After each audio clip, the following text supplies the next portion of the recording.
क्या सोना और चांदी के भाव और बढ़ेंगे? क्या अभी खरीदना सही है या फिर गिरावट का इंतजार करना चाहिए? आज के इस वीडियो में हम जानेंगे सोना और चांदी क्यों बढ़ रहे हैं, कब तक बढ़ सकते हैं और कब इनमें गिरावट आ सकती है। वीडियो को अंत तक जरूर देखिए क्योंकि आखिर में मैं आपको एक बहुत जरूरी सलाह देने वाला हूँ। दोस्तों, सोना और चांदी यूं ही महंगे नहीं होते। इसके पीछे कुछ बड़े कारण होते हैं। सबसे पहला कारण है डॉलर की कमजोरी।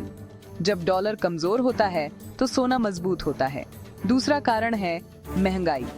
जब महंगाई बढ़ती है तो लोग अपने पैसे की सुरक्षा के लिए सोने की तरफ भागते हैं। तीसरा कारण है युद्ध और ग्लोबल तनाव। जब दुनिया में अनिश्चितता बढ़ती है तो सोना एक सेफ इन्वेस्टमेंट बन जाता है। चौथा कारण है ब्याज दरों को लेकर अनिश्चितता और पांचवा कारण है शेयर बाजार में डर। जब दुनिया में डर बढ़ा है तब सोने और चांदी की कीमतें ऊपर गई हैं। अब सवाल यह है कि सोना कब तक बढ़ सकता है? सोना तब तक मजबूत रहता है जब तक महंगाई कंट्रोल में नहीं आती, जब तक ब्याज दरों में कटौती की उम्मीद बनी रहती है, जब तक दुनिया में युद्ध या बड़ा तनाव बना रहता है और जब तक शेयर बाजार में डर का माहौल रहता है। अगर ये हालात बने रहते हैं तो सोने में धीरे धीरे तेजी बनी रह सकती है। लेकिन ध्यान रखिए, तेजी कभी सीधी नहीं होती। बीच बीच में मुनाफा वसूली आती है और थोड़ी गिरावट भी देखने को मिलती है। अब बात करते हैं चांदी की। चांदी सिर्फ गहनों के लिए नहीं होती, बल्कि यह एक इंडस्ट्रियल मेटल भी है। चांदी का इस्तेमाल सोलर पैनल, इलेक्ट्रिक व्हीकल और इलेक्ट्रॉनिक्स इंडस्ट्री में होता है। इसीलिए जब इकोनॉमी ग्रो करती है तो चांदी सोने से भी ज्यादा तेजी दिखाती है। लेकिन ध्यान रहे, चांदी की गिरावट भी सोने से ज्यादा तेज होती है। अब सबसे जरूरी सवाल, गिरावट कब आएगी?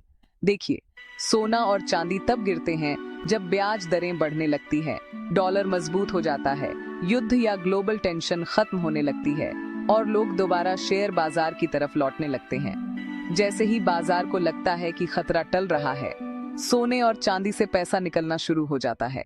अब सवाल आता है, क्या अभी खरीदना सही है? अगर आप शादी, लॉन्ग टर्म निवेश या सेफ्टी के लिए सोना चांदी खरीद रहे हैं तो एक साथ पूरा पैसा लगाने की बजाय थोड़ा थोड़ा करके खरीदना बेहतर होता है। लेकिन अगर आप शॉर्ट टर्म में बड़ा मुनाफा चाहते हैं तो आपको उतार चढ़ाव के लिए तैयार रहना पड़ेगा। आम लोगों के लिए सबसे स्मार्ट स्ट्रेटजी यही है, एक साथ पूरा पैसा न लगाएं, हर गिरावट में थोड़ा निवेश करें, सोना और चांदी दोनों में संतुलन रखें और खबरों के पीछे भागकर घबराहट में फैसला न लें। याद रखिए, सोना अमीर बनने के लिए नहीं, अमीर बने रहने के लिए होता है। अगर मौजूदा हालात ऐसे ही बने रहते हैं तो सोना और चांदी उतार चढ़ाव के साथ मजबूत रह सकते हैं। लेकिन जैसे ही हालात सुधरेंगे, गिरावट भी आ सकती है। इसलिए समय पकड़ने की कोशिश मत कीजिए, समझदारी से निवेश कीजिए। अगर आपको सोना चांदी, निवेश और बाजार से जुड़े ऐसे वीडियो पसंद आते हैं तो चैनल को सब्सक्राइब जरूर करें, वीडियो को लाइक और शेयर करें और कमेंट में बताइए आप सोना चांदी अभी खरीदेंगे या गिरावट का इंतजार करेंगे।